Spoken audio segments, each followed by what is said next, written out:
Our story begins on August 14th, 1908. A man by the name of George Richardson was arrested on charges of assaulting a white woman named Mabel Hallam. Alongside him was Joe James, who had been accused of killing Clergy Ballard. During the entire afternoon that day, men gathered in the street in front of the Sangamon County Jail. At first, it seemed as though the crowd wouldn't become violent, but as the numbers grew into the thousands, they wanted Richardson, and they wanted him now. Getting Richardson to trial now seemed impossible, so the sheriff put together a plan. He phoned a false fire alarm so the crowd would be distracted long enough to escort Richardson and James out the rear entrance. They were placed on a rail car and sent 60 miles away, safe from the crowd. The crowd was having none of it, denying the sheriff's claims that the two were no longer at the jail. Once the crowd, now more so a mob, got word of whose car transported the two men, which was Harry Loper, the mob made their way to Loper's restaurant.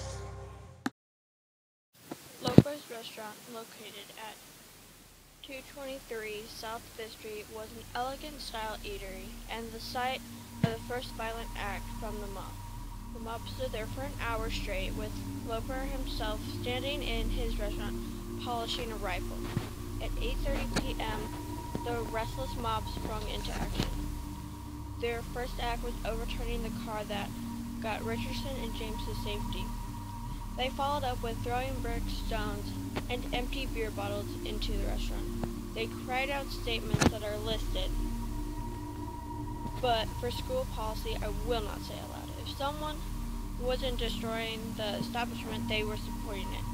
The mob hesitated after the front was destroyed, but a woman known as Kate Howard, known for her bulk and her hatred of African Americans, shouted, "What the hell are you afraid of? Women want protection, and this seems the only way to get it."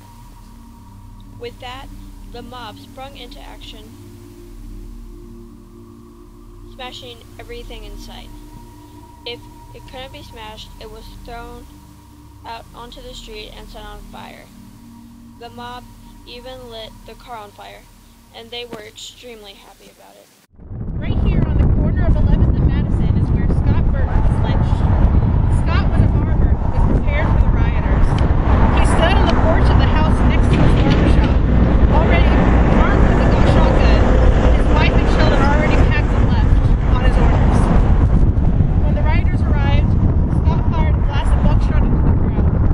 They responded with 4 gunshots, and Scott fell to the floor. His 4 shots were fatal. The rioters were not satisfied with just that, so they paraded his body throughout the street, hung him on a tree, and fired shot after shot into his lifeless body. By the time police got the rioters to disband, Scott had been fired upon 40 times. The violence continued to grow, so much so that the military became involved. They camped out all around town and did their best to stop the rioters from attacking any more people.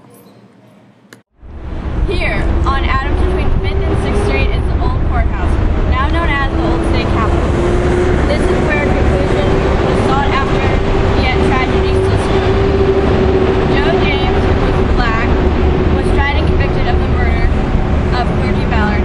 Even though Joe was 18 and was not subject to receiving the death penalty, he was executed on October 23rd, 1908. There was also 107 indictments against nearly 80 white rioters that ranged from malice mischief to murder. However, the trials led to only one conviction: petty larceny. What you see behind me is the Preston Jackson commemorative sculpture. After the riot, 2 chimneys remain amongst the burnt ruins. The image was so iconic that the city of Springfield, state of Illinois, and the Springfield NAACP commissioned the sculpture.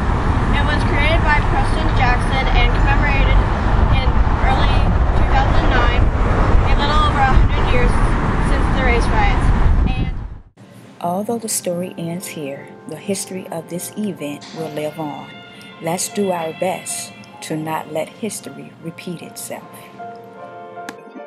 Many of the people in Springfield were people who came up from southern Illinois, from out of Kentucky, and out of Tennessee, and Springfield was just really a type of a southern town.